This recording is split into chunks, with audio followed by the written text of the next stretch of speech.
অভিনয়ের জন্য কিন্তু স্বামীরাই সেরা। কীভাবে বউকে ভুলিয়ে ভালিয়ে রাখতে হবে, কীভাবে কী বললে খুশি থাকবে সেভাবে ভুলিয়ে ভালিয়ে কিন্তু রেখে দিয়ে হচ্ছে পরিবারের সাথে সুন্দর সম্পর্ক বজায় রাখে, কিন্তু বেলা শেষে হচ্ছে সেই বউটাকে কিন্তু কষ্ট দেয়। আর বউটাকে কিন্তু কষ্ট পেতে হয়।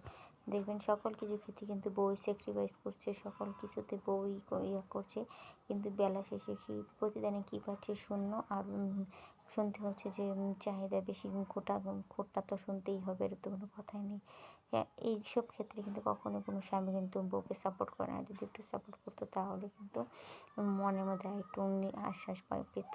কিন্তু এই সাপোর্টটা করে না বিধায় হচ্ছে মনের মধ্যে আশ্বাস পায় না। এই জন্যই বললাম যে অভিনয়ের জন্য স্বামীরাই সেরা। আর তারা সেরা না হলে হচ্ছে কীভাবে চলবে? তারা তো হচ্ছে ২ নৌকা পা দিয়ে চলে।